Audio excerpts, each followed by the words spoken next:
gentlemen, welcome to yet another episode of It's Me Speaking to You. I am, as always, your ever faithful host, Jeffrey Wilson, coming to you live and direct from Club 4600, right here, nestled ever so comfortably right here in the gateway to the West, St. Louis, Missouri. Today, we have another very special guest on, ladies and gentlemen.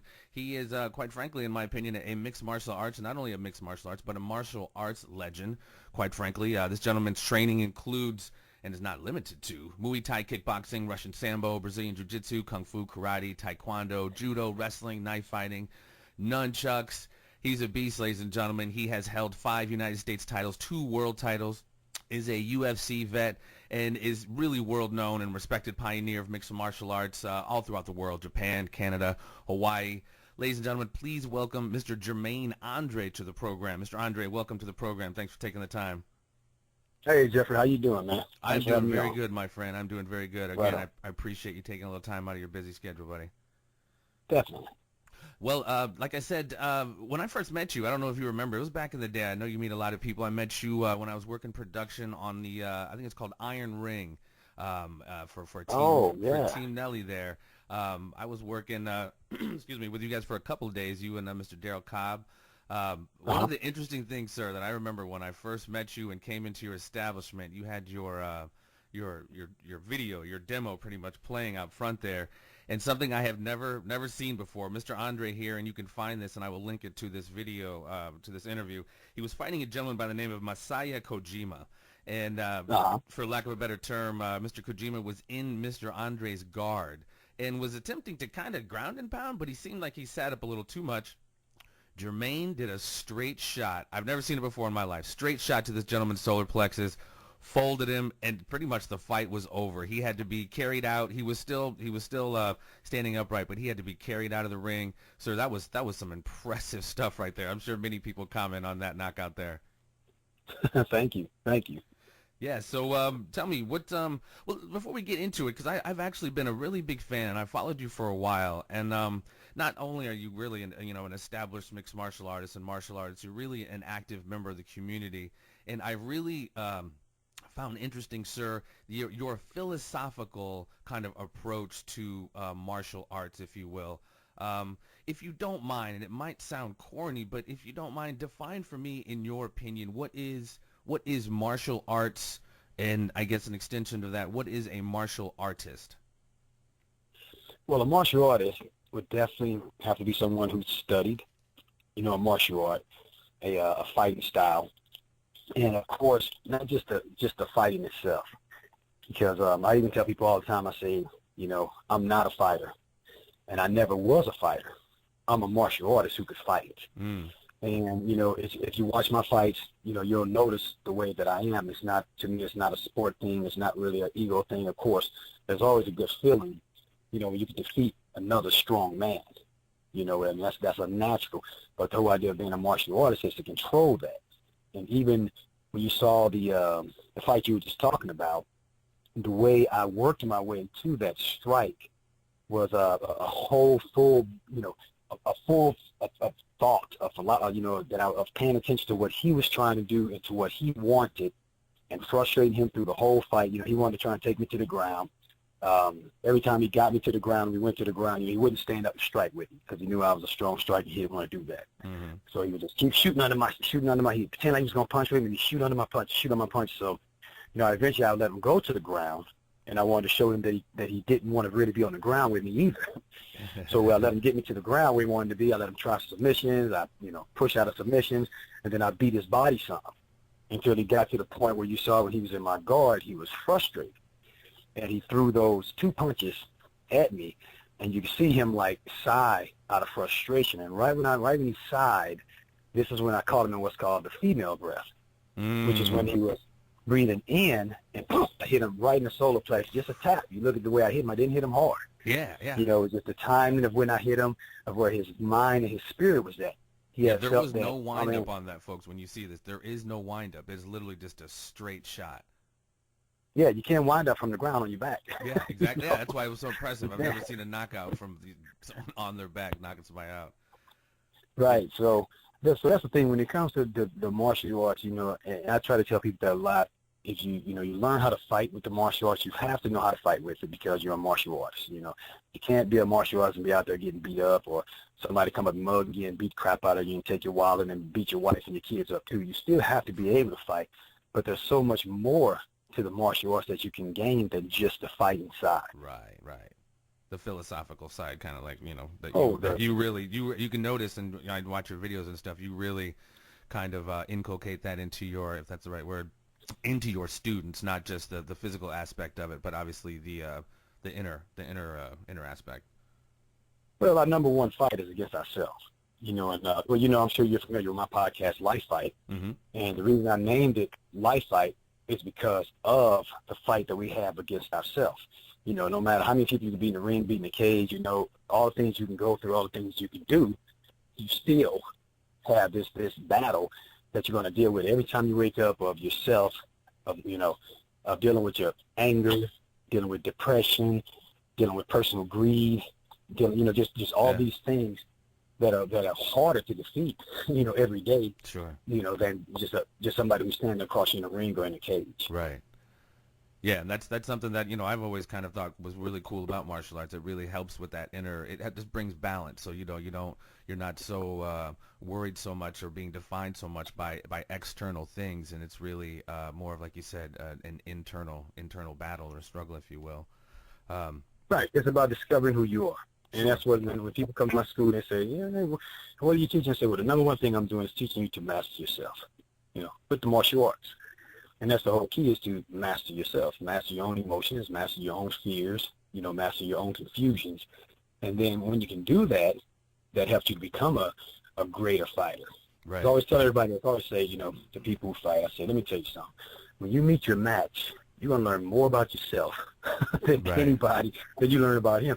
Because when it turns on and you're fighting and you're not doing as good as you thought, and you can't beat this guy like you thought you could, and everybody's in the audience screaming, come on, hit him again, and you're dead tired and you want to just quit. And it's easier to quit than to continue, and you have to make that decision. Man, do I believe in my training? Yeah. Do I believe in myself? And you have to keep going. And even when you win and you're sitting in that locker room all busted up and everybody's like, yeah, I knew you'd get him and out of you, like, man, get out of here. You don't know what I just went through, But you learn about yourself, and you learn that, wow, I am just a feeble human being who can be beaten and destroyed. And you got to make that decision. Am I going to continue this war, or am I going to stop now? And this, it's really enlightening, to be a fighter if you're focusing as a martial artist in the fight. Right. Well, in that humility that it really gives to you, and that's what I like about you, sir, and like kind of what you do with your teaching and your education is really like you approach it from such a humble standpoint. Do you get potential students who come in who really just have it twisted and just want to come in with their affliction shirt on and want to Oh, 90% of customers. Really? I have people who come in and hey, I got a fight next week. I tell them, first of all, I don't train fighters. I train martial artists, and if you become a good martial artist and you want to fight, I got your back. I'll take you, I'll lead you in, I'll, work with you, everything. Because you come to my school, and my fighters up there, the fighters, they train with it. We got 50 and 60-year-old people in there. Right. And we all train together. Now, of course, there are days when we have sparring for the fighters. I have weightlifting for just fighters where those people can't participate. But my fighters, they don't stink, they don't cuss, they don't spit, they're polite, they yes sir, they yes ma'am. You can put them in a room with the little kids, you can put them in a room with grandma, and they're going to be like, oh my God, I really enjoy my time with them. And they don't even know they're fighters, of course, till you see their bodies, and I tell them to unload on the bag, then they're like, wow, so yeah, I get that all the time, and it actually almost destroyed my business. Because, when I opened my academy, I wanted to run a true martial arts school with discipline, respect, humbleness, teaching all that first. And if you were getting out of line, you were at home about to smack your girlfriend, or you're at school getting in trouble, or, you got this bad, we stop all the physical training, and we go into the mental and the spiritual training. And so, of course, other gyms started opening in the neighborhood that said, we don't care about that crap. We'll teach you how to break anybody's arm, and all of those people started going there. Say, why should I come train over here where Jermaine is telling me I have to stop smoking and quit drinking beer to have a fight? I can go over here and these guys will get me a fight next week. So it hurt me for a while, but I just stayed dedicated and loyal to who I am and what I believe. And now I've got a place full of the right people. People know to Jermaine Andre with that crap. He's not going to accept you. If you're not ready to go over there and be straight and be true and be righteous, don't even waste your time, because he's going to stop you right there at the door. And that's what we do. It's a private place. I know we had I was standing there the other day working out, and a gentleman came in, and he actually talked to one of the workers up there, one of the other instructors, that said, I went and checked out this other gym, and I want to fight. And they had all this crap they want me to do before I could fight. I'm not doing that, so I'm checking you guys out too. And now instructor told me, said, well, I guarantee you, if you weren't willing to do what those instructors told you, you're not going to do what you made. Right. So you might as well go look somewhere else. Yeah, you got to make sure you get the right people in there. I like that. I like being very careful, because MMA is hot. It's a fad, but MMA is a loaded weapon, man. And when people are, a lot of these schools are putting bullies out there, and they're teaching these guys to break arms and break necks and knock people's heads off, without enforcing a code of discipline. Right. Some of these guys, they can go in, they can beat the instructors up. I watch guys who, become an MMA instructor from watching videos, never had a fight in their life or anything like that, and that can be dangerous, because you're still teaching dangerous stuff. Oh yeah. But with the discipline and the respect and the connection, my students, they have the respect and the discipline where when they're out and they're about to do something wrong, there's a shame in their heart towards their instructor, towards me, if they do something wrong. Just like me, I'm 43, 40, and you read my credentials, I've accomplished a lot. But there's been times I was ready to rip somebody's head off of their shoulders, or take my to them. But the first thing I think is Ron Smith, Crew Pat, Mike Griffin, who trained me. Mike Griffin was a police officer. How do I look going after somebody with samurai sword when one of my guys, my main instructors, was a police officer? So that gives that respect, and that calms that beast in me. And I say, I can't shame my instructors. Right. But I'm afraid that MMA is creating this, it's turned into such a sport thing, and they're creating this screw the instructor attitude, that you're going to have all these loaded guns out there with bad attitude, that are out there with ego, and they're going to start just hurting people, And I've even seen had a guy come up to me in the gym before and say that I got into it, this MMA guy trained just and beat the crap out of him, put me in the hospital, over I guess over road rage. Right. And, and I went to jail and everything. So I'm really worried about the traditionalism getting faded out of MMA. Yeah, well, and I've heard in the interviews you said, it is kind of like, as you said, kind of a loaded weapon and a bit of a double-edged sword, because, people are going out there and, utilizing, like you said, the fan is a lot more educated now. Even by watching it, it's almost you can do a rear naked choke, not necessarily properly, right. But people are starting but to implement. But you get the gist of it. Yeah. Yeah, they're starting to implement these things really without knowing what they're doing, but still doing something very, very dangerous. You're absolutely right. Speaking of, you're obviously a UFC vet and, and mixed martial artist. What do you think about, the current product now? I guess the main one obviously is the UFC. What do you think about the UFC now? You got any favorites, or what do you think? You're going to love this. I actually, and I've been told by my PR people, even some of my assistant, that I should never admit to this, because it's bad for business, but I admit to it anyway. I don't watch fighting. I don't watch sports. I don't watch TV. And there's a story. I've got a book coming out called Muay Tiger that tells my story. And I'm from the streets. I'm from the hardcore streets. When I was a teenager, I went straight gangster. And I'm talking straight gangster against the police and everything, and I went through a whole turnaround in my life, which I'm not going to reveal right now, where where it led me to where I am now. And now I'm one of the top role model in the world, but it's because of what I went through. But, excuse me, I'm sorry, hang on one second. Sure. And by the way, Jermaine has written 14 books, by the way. So this, I don't know if it's going to be the 15th or the 14th, but Mr. Andre. Okay, I'm back. Yeah, I was saying you've written 14 books. I don't know if this makes the 15th or the 14th, but you've written several books. Yeah, there's a lot of them in there. Definitely. But getting back to what I'm saying, I apologize. I said my phone was out of service.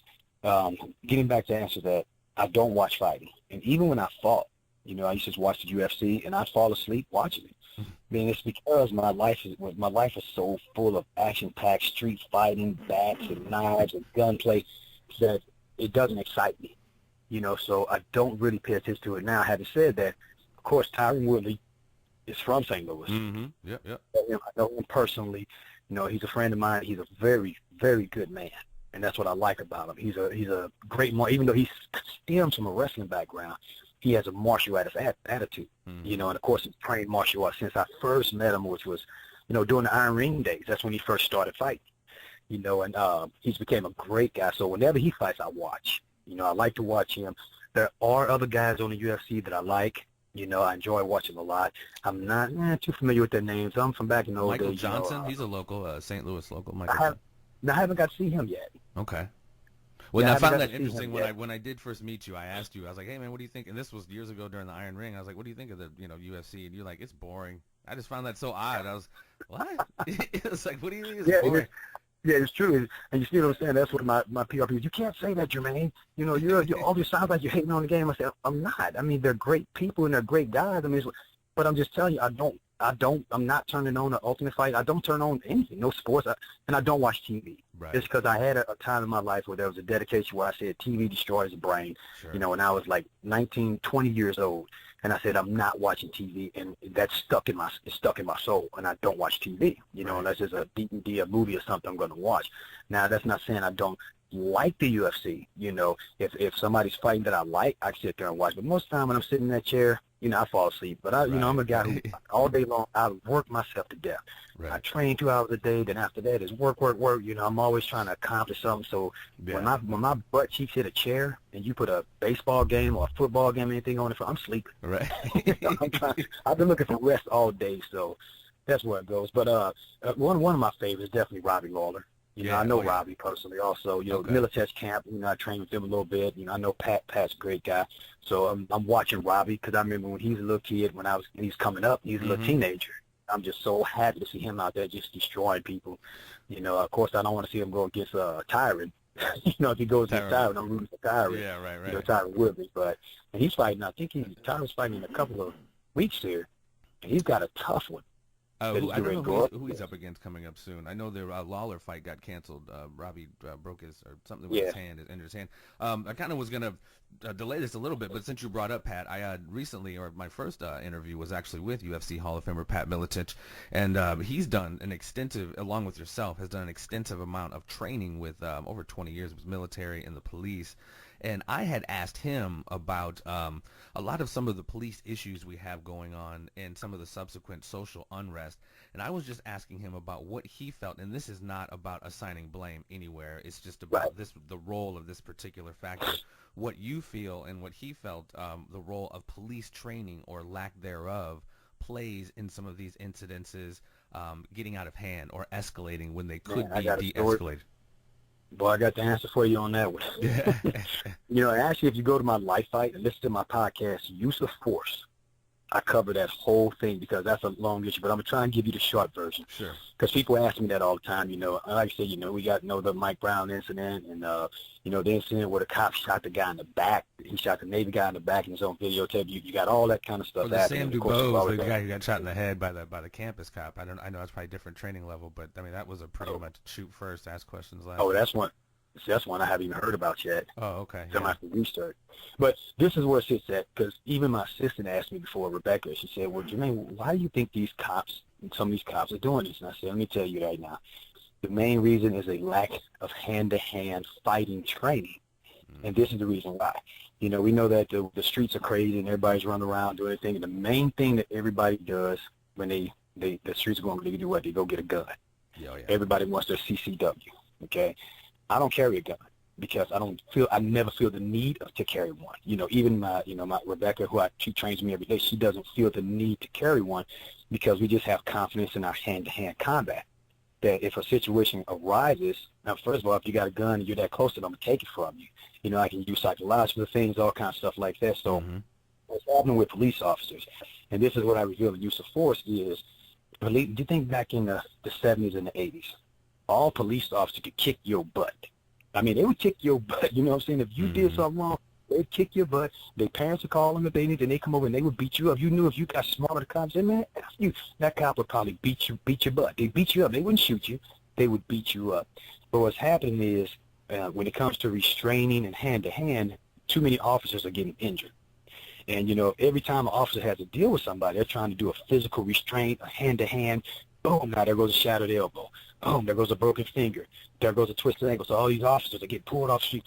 Insurance is skyrocketing. So they invented these tools, taser, pepper spray, baton, all these things. And so when they invented these, their training changed to that.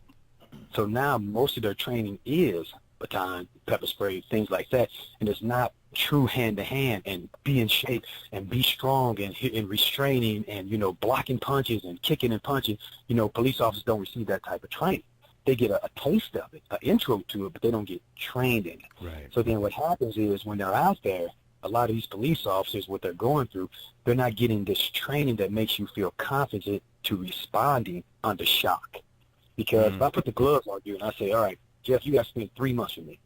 And every Friday, you gotta spar with my fighters. Every Friday, you're going to be scared. And you're going to go in there, you're going to be afraid, you're going to get hit, you're going to be moving, but you're going to learn how to operate under pressure because of having to do this type of hand-to-hand training. Well, when it comes to batons and pepper spray and tasers, you don't get that consistently. Right. So what happens is these officers are getting in these situations where you've got this big gap between when you can shoot somebody and when you're interviewing and confronting them, and they're saying, hey, you this and that. And these guys are saying nowadays, man, F you pig, you don't tell me what to do, what you going to do? And the cop's saying, what am I going to do? Because I might get beat up. Right. And that's what I feel is happening with them. And it's not saying the cops are soft, it's just that they're not getting that training. Right. Where back in the day, the cops were boxers and martial artists, and they'd actually, what am I going to do? And they come and lay hands on you, slam you around. That's what I'm going to do, you little punk. Right. Say something again. And you're like, all right, I'm cool. So I think the officers nowadays need to get back into more of the, some physical fitness, kickboxing training, some jiu-jitsu, Russian sambo, and just not even heavy but light, where they're having to experience that shock in more of a habit form of dealing with things. And then when stuff breaks off, then they'll be able to respond calmer. Right. Like I have security teams, I have bodyguard teams, and we've had situations where we got a gangster rap concert. And, I got my security team there, and the gangster concert's over, everybody's in the parking lot going buck wild. And you've got 7 police officers out there, but nobody started shooting yet. So there ain't much that these cops can do yet. They're just trying to break things up. People, you got 5 fights happening in the parking lot. But what happens is they come and get me. I bring my team out. Well, my team is used to that type of, behavior. They're used to that tone, so there isn't even any panic. And they're out there throwing people down, slamming people. Once, this guy sees somebody, boom, hip toss, and then wrapped up. They're like, whoa, I don't want that to happen to me, but nobody's got shot yet. Nobody's had to get tased. So I think if we get the officers more into that, it'll put that confidence back in them of where, man, I'll kick your butt if I want to. And then that just keeps you calm. Yeah, because, even Pat alluded to, they're coming out of the academy a lot of times, just green as all heck, no life experience, never having being hit in the face, and, never really actually been in a fight a lot of times. And I think he said, it just kind of creates that climate like you're talking about. In another... police officers have to be, I say this, and I say it in my use of force, police officers should be the baddest ASSESs on the planet. You have to be. It's just like me. When I walk around, I'm not afraid. Right. The people I train, when they walk around, they're not afraid. And that's not saying I can't get got. That's not saying I can't be beat. Right. But I'm not going to be afraid if it happens. And that's because of the way I'm trained and what I go through and what I experience. So my body and my mind is set at a certain tone where when panicky things, when shocking things happen, I don't go into shock. I'm used to that. And I think these police officers need more hand-to-hand experience in a gym with somebody who's properly trained to train them correctly and not hurt them. Right. Where they're getting put in this mode. What I do just yesterday, I had I think it was 10 cadets from Lindenwood come up. And and what happens to me, I get a lot of cadets that come in. I got a girl with me now who's ready to go to the FBI, and they come to me to get trained before they go to the academy. And they go into the academy, and they just destroy it. When they have boxing day at the police academy, they beat everybody. The coaches even say, you train with Andre, don't you? And they say, yeah. They say, look, you got to like that. Honestly, I'm not doing anything.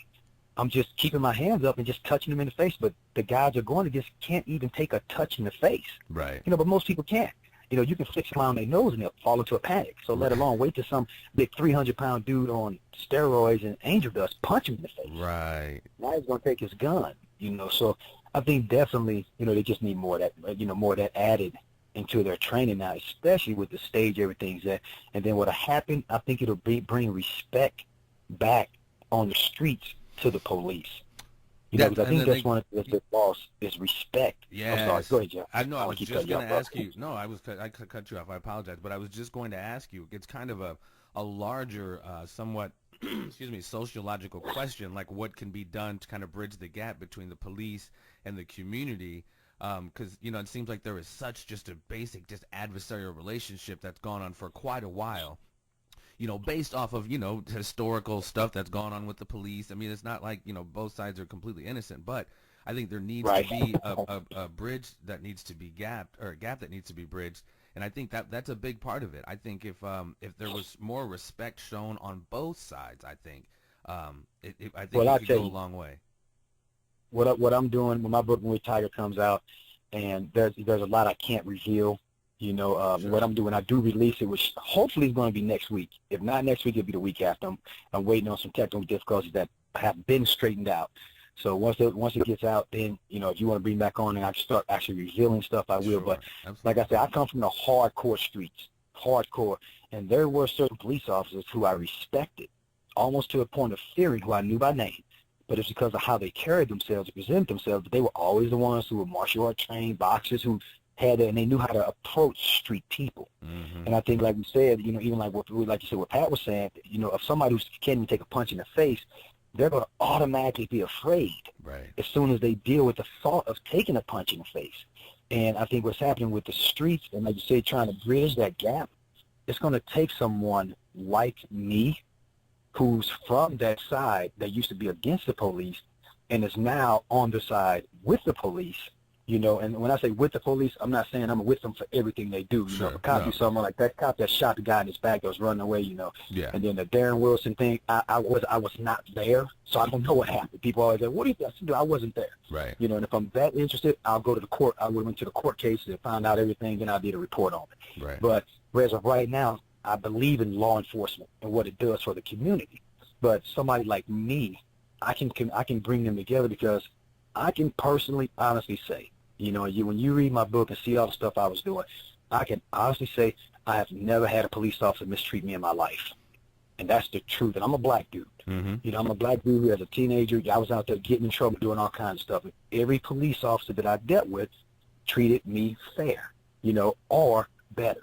And most of the time, the police officers try somehow to help me out, you know, and it might be because of my personality, my haircut, or whatever it is, but that shows that it's a possible thing for a black kid to be treated properly by white police officers, because it happened to me. It has to be a two-way street, for sure.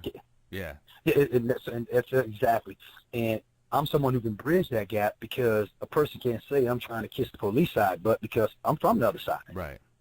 You know, and I'm that's just really what it takes. Yeah, I mean, honestly, I mean, in order to go into some of these communities, it really does take. I mean, you can't have, you know, some, you know, lily white Palmolive soap type cat come in. You need somebody with some authenticity and some, you know, some gravitas in the community to really reach out. Otherwise, it's literally in one ear and out the other, because they're like, you know, well, you don't know me, you don't know my experience, you know, you can't relate to me, but obviously, you know, with your pedigree, my friend, you obviously can. Well, the kids won't listen, and right now the kids are the biggest threat. You know, it's ages 14 to 35. It's where you got that mentality, that hate the cop mentality. You know, and some of this bad rap music, because there's good rap music too. I know a lot of people don't know about it because it don't get marketed like it should. Yeah, but this bad rap music pushes this black people against the police thought, your mentality, and make you think you're cool if you hate the police, and so you got that problem. But you know, one of the things is they brought me to one of the middle schools out there in North County last year, and they were having big problems. And they gave me full reign to do whatever I wanted to do with this group, this group of kids that they selected. It was 30 of them. And I'm going to tell you right now, you know, I showed my knockout video, and they seen all that, and they knew I was a world champion and everything, and they kept talking and running their mouths and this and that. And when I dropped my street credit of what I had been through, everybody shut up. And everybody would listen to what I had to say. And then the one day I dropped that I trained police officers, and they were like, you train cops? And I said, yeah, I train cops. And they were, oh, man, I said, hold on a second. I said, wait a minute. I said, all right, all y'all sitting here at school right now. I said, if your mama called you and said there was a psycho dude in there with a knife getting ready to cut her throat, and you already cut her arm, and she was running, I said, what you going to do? And somebody said, oh, 911. I said, yeah, you're going to call the cops. So quit trying to act like you about something. Right. Because everybody in the world depends on the police. When they can't do anything, that cop going to go there. Not only is he going to pull your mom out while you sitting here at school safe, He gonna go back in and risk his life to get that psycho killer, you know, and they all just kind of like, huh. But they can listen to somebody like me because they thinking of my street cred and my credentials and saying, well, man, this dude must be talking real. Right. He ain't just on their side trying to convince me and trick me, you know. So it worked out really well. And it makes all the difference in the world because it really, Andre, I mean, Jermaine, it shows a precedent. It's like you said, it shows it can be done. It doesn't always have to be us against them. You know what I mean? Like, you know, you're like a perfect example. A perfect example. So, man, kudos to you, man. And before, I don't want to keep you too much longer, but I do want to touch on a couple more things. The work you got going on with your kids and your kid programs, you do a lot in the community, especially with the kids. Touch on that if you don't mind. Sure. You know, my kids program, you know, it's a mixed martial art program for youth. One of the main things we try to do is we've got a bully program called Team Bully Response Squad. And, you know, it's headed actually the president of his Officer Sean Wade. He's a police officer. And he's actually trying to get on Ferguson right now. And he's a pit bull. You know, he be on it. But one of the things I try to do is I try to bring our kids around other kids, you know, because our kids are really, really good, humble kids, you know, humble and friendly, you know. But when I tell them to open up, you know, they'll tear those pads up and jump, spin, kick, and break boards and everything else.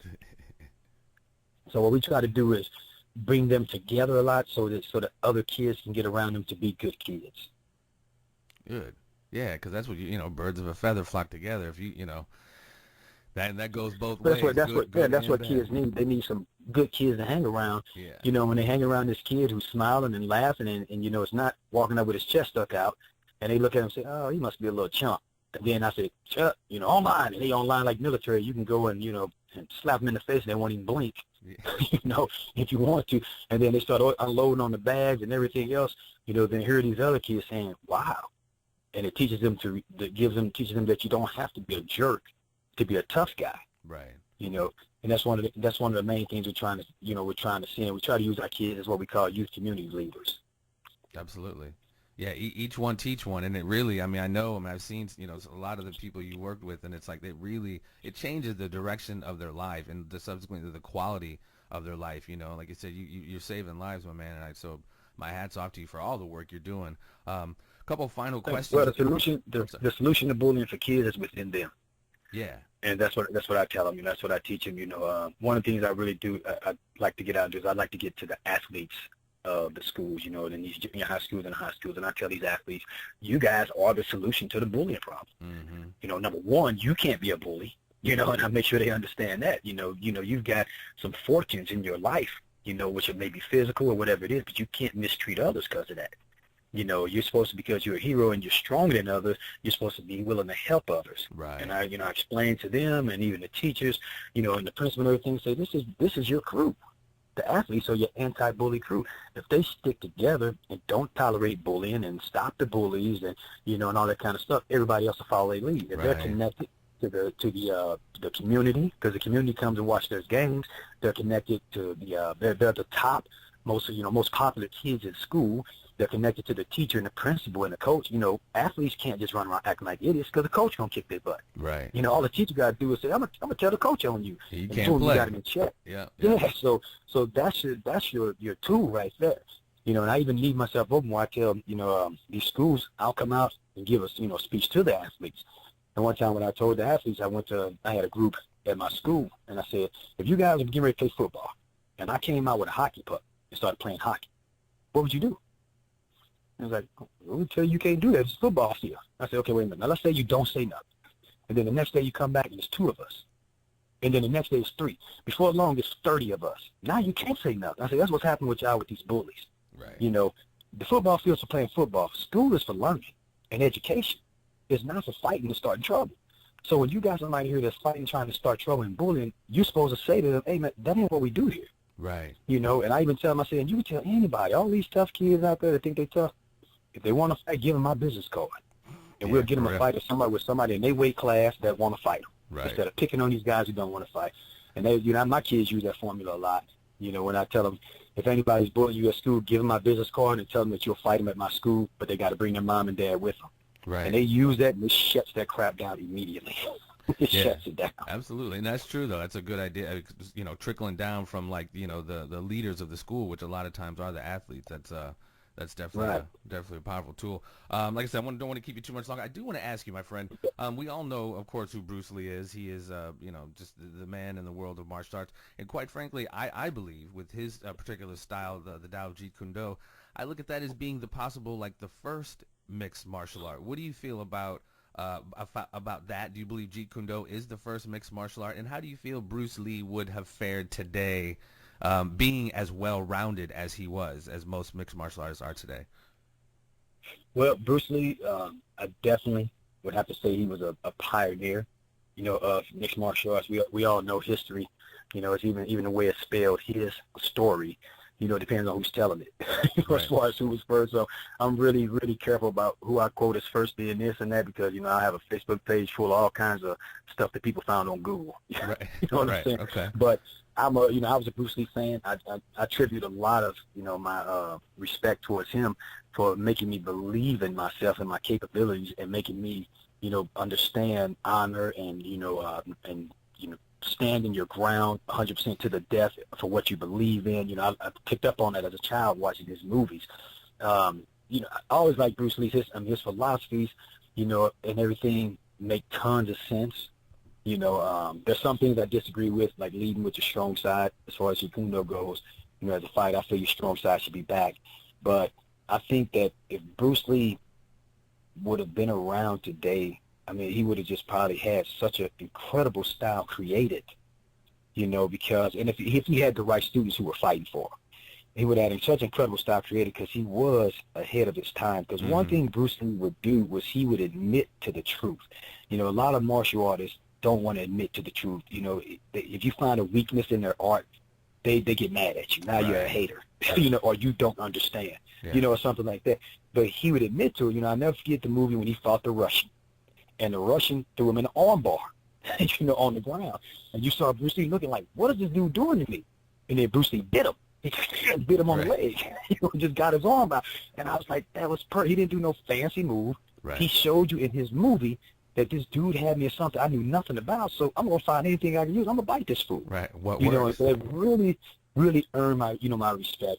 Yeah, and definitely, the whole philosophy behind Jeet Kune Do, I think it would have just evolved so fast, because I think MMA, which was NHB when I first started in it, spent a lot of time stuck in trying to be dimensional, with the fighters still wanting to be jiu-jitsu, or the fighters still wanting to be, Muay Thai, or the fighters still want to be this, even though they knew they needed the other things and they were dabbling a little bit. Everybody was afraid to cross over and make that, that respectable boom, like it is now. Right. Now the MMA fighters, everybody, you gotta have it all put together as a package. I think if Bruce Lee had been around, I think that would have been known probably in the 80s. Right. Definitely early 90s. Well, yeah, with his book, it would have started with people fighting MMA.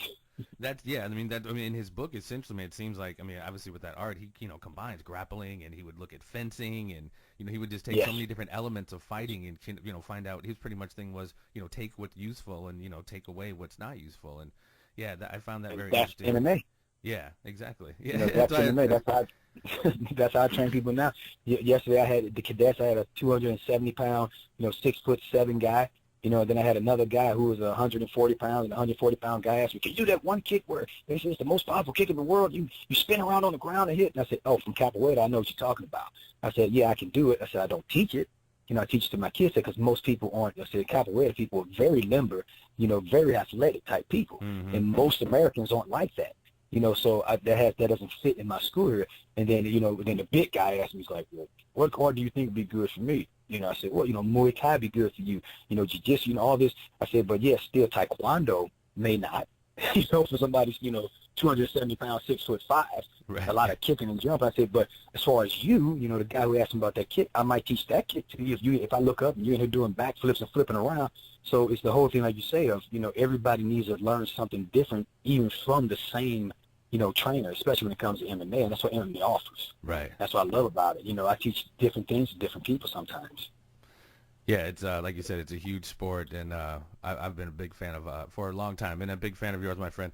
I'm going to wind down here, my friend. Again, I thank you for your time, and we're going to wind down with a segment, excuse me, that I like to call the Conspiracy Triangle of Doom, sir. It is a very simple 3 questions. You can say yes or no, or you can elaborate if you wish. It is completely up to you. Okay. Question number 1. Do you, sir, believe in the existence of extraterrestrial intelligence?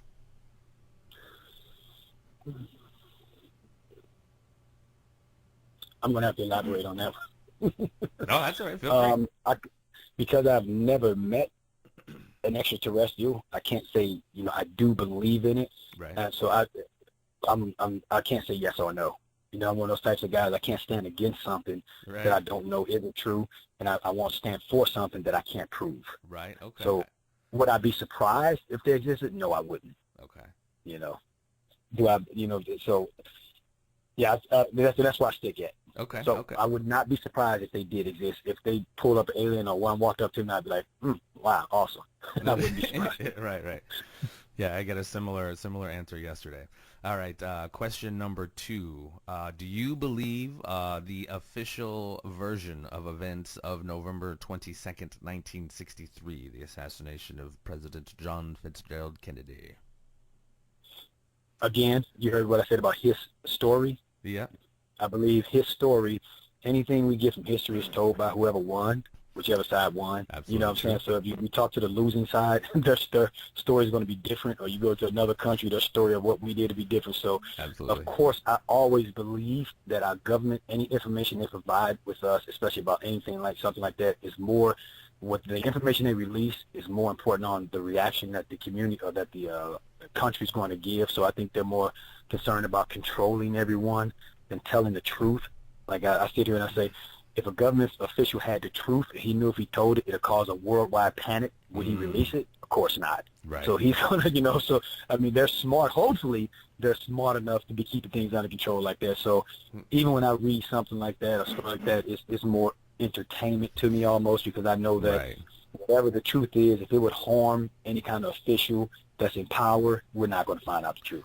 Okay. Well, this is you're probably going to say C to answer to question 2 on this next one. Do you believe in the official events, the story of the official events of September the 11th, 2001? Man, that's another one. Very true. That's what I was saying. Your other answer sounds like it could fit with this one, but no, go ahead. It's like you say, just like exactly like I was saying. It's the world has gotten so full of crap and so misleading. Actually, my sister and I was talking about that the other day about, because we were watching another police shooting where the officer got shot, the state trooper got shot in the head in Texas. And she said, is this stuff even true? Or is this just crap people are putting out to cause panics, to cause reasons, or are they trying to just bring in the military? Right. Oh, we gotta lock everything down now. I'm always careful of supporting anything, because I don't know, like, unless I was there and I know Right. it's a fact, I don't want to present a lead to anyone that this may be true or that. And I'm not saying it's not true, because I don't want everybody getting mad at me, but if it did happen, and all our officers and the people who died, innocent people who died and things like that. But I'm just kind of in such a shocked state of how much bullcrap, how much stuff we find out is not true. Absolutely. No, I agree. And how bad we're misled, by certain individuals in our government that, we just sit back and I just go, I don't know. Right. Everything nowadays, a reality show is not a reality show anymore. Yeah. Everything is Very you true. try to put a real reality show out, you go kicked off the air. Nobody Right. wants to watch that. Everything is staged. Everything is bullcrap, and it's called a reality show. So I think we have one now that's called where I stand on that answer. we have one now going called the presidential election. It's a nice little reality show we got coming here. That's my point exactly. I put a post up the other day on my Facebook page. There was a guy going around asking people, "Hey, are you ready for Hillary Clinton?" And I was like, "Yeah." And he's like, "Why would you vote for her?" "Well, because she's a woman, and I think our country needs a woman." And all these people are saying that, and he's just sitting there shaking his head like, "You're gonna ask somebody to lead our country just because you think we need a woman in there?" Right. But I posted. I said, I honestly think that probably a large amount of our leaders' campaign is designed around fad, not around, edgy, but around, if you fit this fad, these clowns will vote for you. Yes. And if you fit this fad, these clowns will vote for you. Style You know, over and that's what substance. most Yeah. of it is. Yeah, style over Yeah. substance, and it becomes a cult of personality, like you said. Like, let's just vote for Yeah. Hillary because she's a woman. I mean, it doesn't even make any sense. And then if you say not to vote for her, you're a woman hater. Yeah, exactly, Just like exactly. people asked me when Obama was coming up, they said, "Man, you're gonna vote for Obama? He's black." I said, "Why the hell would I vote for him just because he's black? Yeah, Why don't you think it's time for us to have a black president?" I said, well, "I mean, it depends on what that black president gonna do." right, right. And to have such a shortcut to thinking like that, like I'm just gonna do it based off that.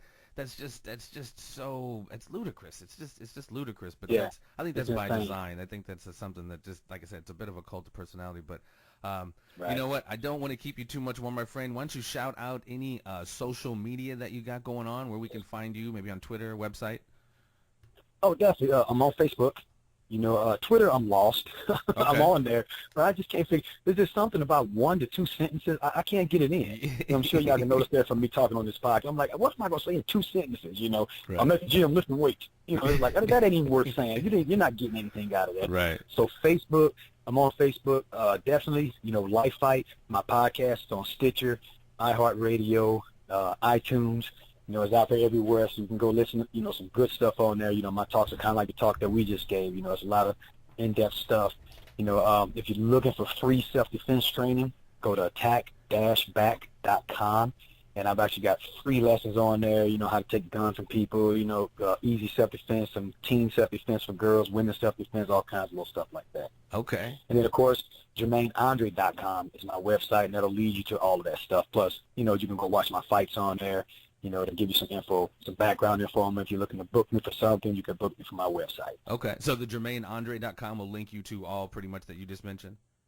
Yes, it will. Okay. Yes, it will. Very cool, ladies and gentlemen. I told you he is a busy man, and he is a downright good human being doing some good stuff in the community and the world, quite frankly. Mr. Jermaine Andre, I thank you so very much for your time, my friend. Be well and keep up the success, my friend. All right. Thank you, Jeff. Thanks for having me on. All right. Take care. Thanks, everybody, for listening. All right. Jermaine Andre, ladies and gentlemen. Stay tuned. We have more coming.